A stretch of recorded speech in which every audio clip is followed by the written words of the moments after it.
Assalamualaikum warahmatullahi wabarakatuh. Apa kabar kalian? Semoga kalian semuanya dalam keadaan sehat. Amin ya robbal alamin.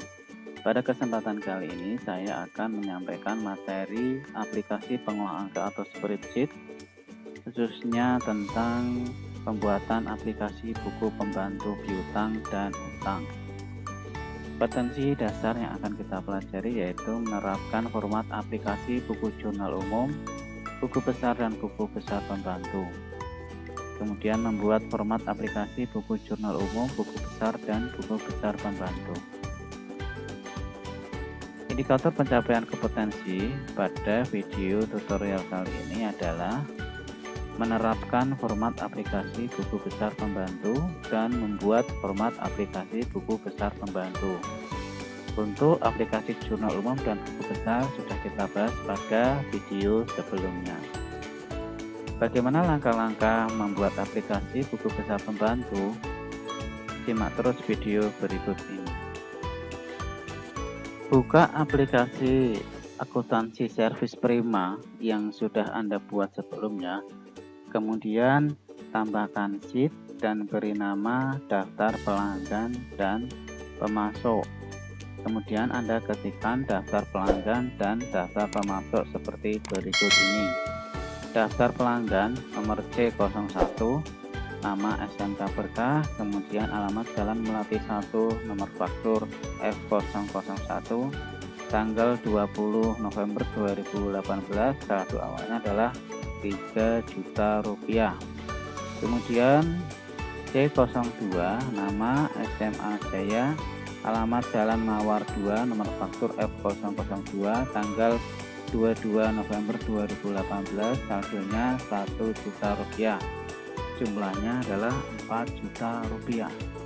Kemudian daftar pemasok nomor S01, nama toko Aitino, alamat Jalan Terang 5, nomor fakturnya I948, tanggal 28 November 2018, jumlah saldonya Rp1.500.000. Kemudian S02, namanya toko online, alamat Jalan Laut 3, nomor faktur O117, tanggal 28 November 2018, jumlahnya Rp500.000. Total saldo utang jumlahnya adalah 2 juta rupiah. Selanjutnya Anda tambahkan sheet, beri nama buku pembantu piutang, dan sheet lagi buku pembantu utang. Untuk buku pembantu piutang, silakan Anda buat tabel seperti berikut. Judulnya buku pembantu piutang, kemudian nama pelanggan, tanda kuning ini nanti kita akan isikan rumusnya.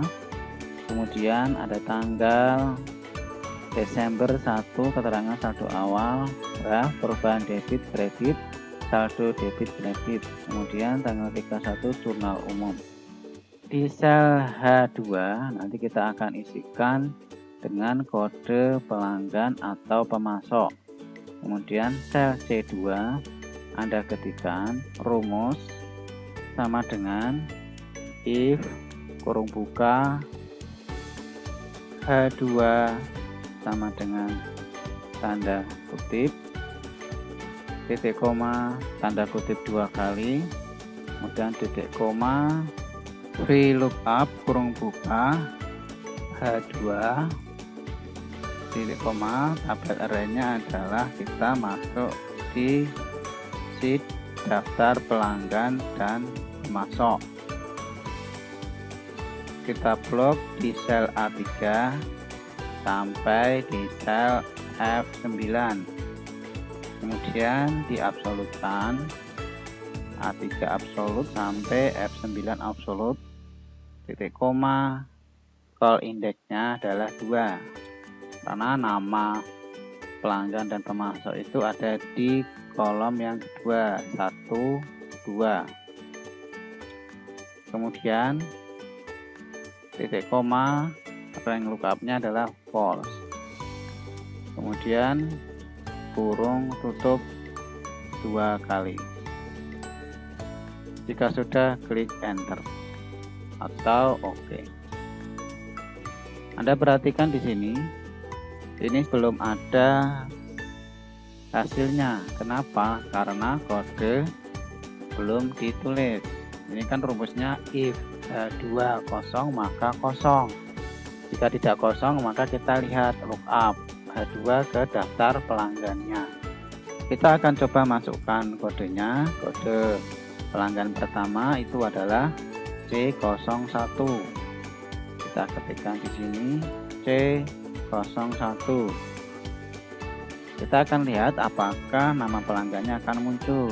Jika rumusnya benar, maka nama pelanggan ini akan muncul.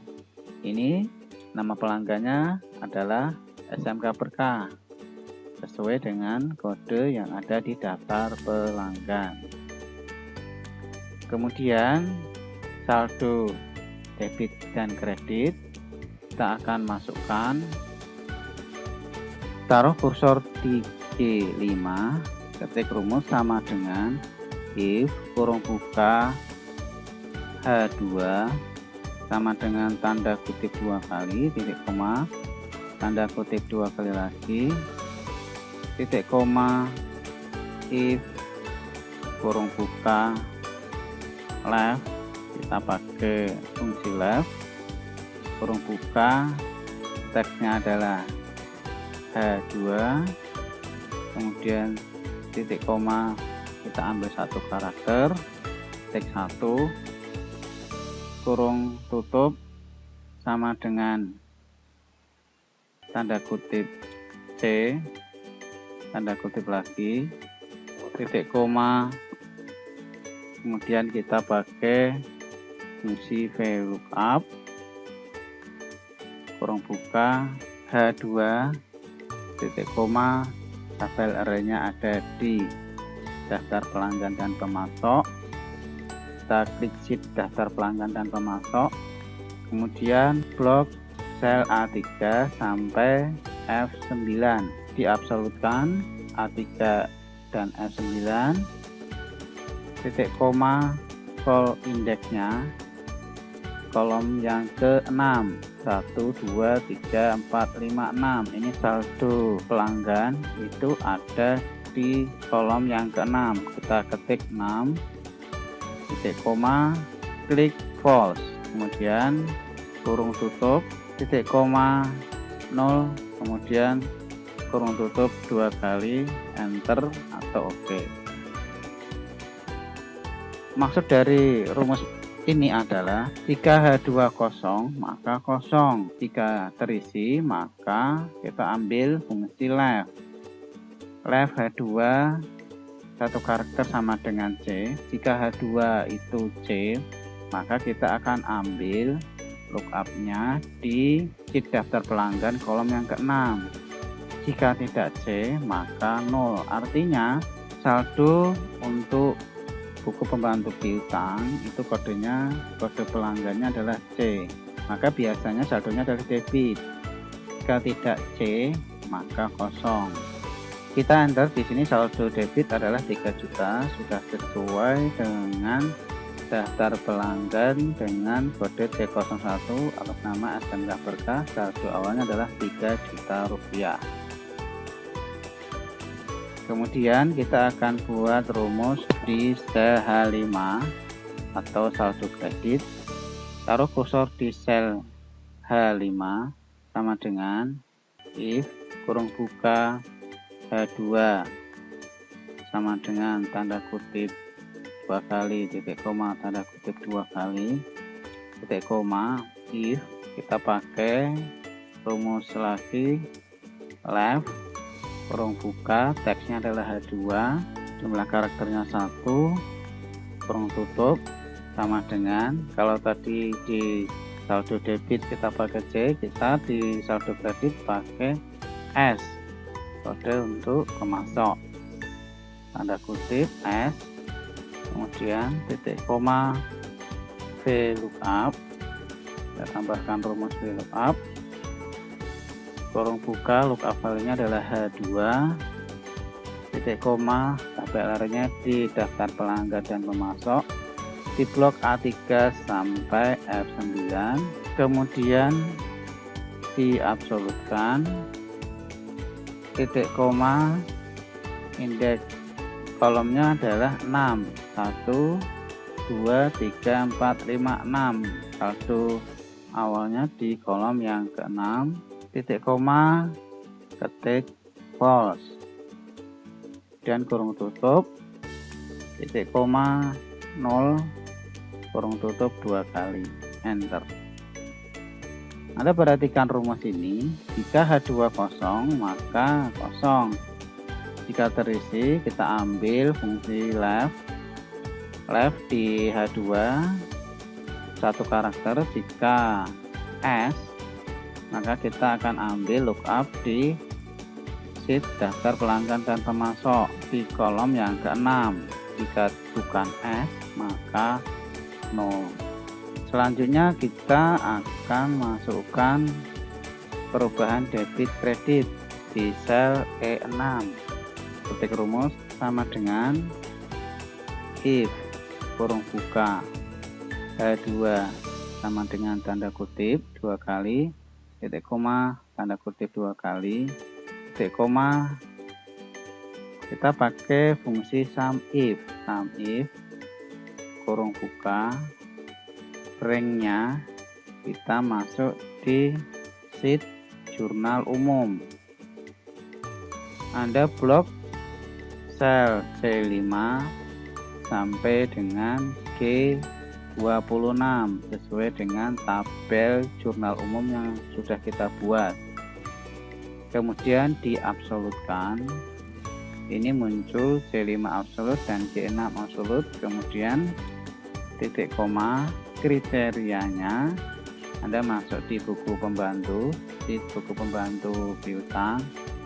Kriterianya adalah H2, kemudian titik koma, summary-nya Anda masuk lagi di sheet jurnal umum. Anda blok di kolom debit mulai sel F5 sampai dengan F6, kemudian diabsolutkan, kurung tutup 2 kali, enter. Kemudian perubahan kredit kita akan masukkan rumus sama dengan if kurung buka H2 sama dengan tanda kutip 2 kali, titik koma, tanda kutip 2 kali, kemudian titik koma, sum if, kita pakai fungsi sum if, kurung buka, ranknya kita masuk di sheet jurnal umum, kemudian blok sel C5 sampai dengan G27 sesuai dengan tabel jurnal umumnya, kemudian diabsolutkan, titik koma, kriterianya adalah kita kembali ke sheet buku pembantu piutang, kriterianya di H2, kemudian titik koma, summary-nya masuk di sheet jurnal umum lagi, pilih di kolom yang kredit, blok sel G5 sampai G26, kemudian diabsolutkan, kurung tutup 2 kali, enter. Sini muncul perubahan kreditnya adalah 3 juta rupiah. Selanjutnya kita akan mengisikan saldo debit di sel G6. Taruh kursor di sel G6, kemudian ketikkan rumus sama dengan if kurung buka H2 sama dengan tanda kutip 2 kali, titik koma, tanda kutip 2 kali, titik koma, if. Kita pakai fungsi if lagi, kemudian kurung buka left, kita akan ambil satu karakter di C2, if kurung buka left kurung buka H2, teksnya 2, titik koma, satu karakter, kurung tutup sama dengan tanda kutip C, titik koma, maka G5 ditambah dengan E6 kurangi dengan F6. Jika tidak maka 0, kurung tutup lagi 2 kali, enter. Maka di sini ketemu saldo debitnya adalah 4 juta. Anda perhatikan rumusnya, Jika H2 kosong maka kosong. Jika tidak, maka jika kodenya karakter pertama sebelah kiri C, maka kita akan tambahkan, kita buat rumus G5 saldo debit ditambah dengan perubahan debit dikurangi perubahan kredit. Jika tidak C, maka kosong. Kemudian kita akan masukkan sel H6 untuk saldo kredit, sama dengan if kurung buka H2 sama dengan tanda kutip 2 kali, titik koma tanda kutip 2 kali, titik koma if kurung buka left, kita pakai fungsi left juga. Kita akan ambil satu karakter di H2, kemudian titik koma satu karakter, satu kurung tutup sama dengan tanda kutip S. Kalau tadi C, kita sekarang S, titik koma value is true, maka H5 ditambah dengan F6 dikurangi dengan E6, titik koma 0 kurung tutup 2 kali. Artinya jika H2 kosong maka kosong. Jika terisi, kita ambil satu karakter di H2, jika itu S, maka saldo kredit ditambah dengan perubahan kredit dikurangi perubahan debit. Jika tidak S, maka 0. Kemudian kita akan kopikan untuk buku pembantu piutang ini, kita blok dari A2 sampai sel H7, kita kopikan, kemudian pastekan ke bawah. Ini masih di SMK Berkah ya. Kita kode yang kedua adalah C02. Kita lihat hasilnya, maka ini muncul di sini SMA Jaya, saldonya adalah debit. Kemudian kita akan buat di buku pembantu utang. Kita beri judul buku pembantu utang. Kemudian Anda bisa kopikan dari sel A2 sampai dengan di H7, kopikan. Kita masuk di buku pembantu utang, kita kopikan, atur lebar kolomnya. Kemudian di sini masih C01, kita ganti menjadi kode S01 sesuai dengan kode yang ada di daftar pelanggan dan pemasok. Ini S01 sama toko Aegrino. Nama pelanggannya kita ganti menjadi nama pemasok. Kemudian kita kopikan sel A2 sampai H7, kita kopikan ke bawah, kemudian ganti kodenya S02. Demikian tutorial pembuatan aplikasi buku pembantu piutang dan buku pembantu utang. Semoga bermanfaat. Terima kasih. Wassalamualaikum warahmatullahi wabarakatuh.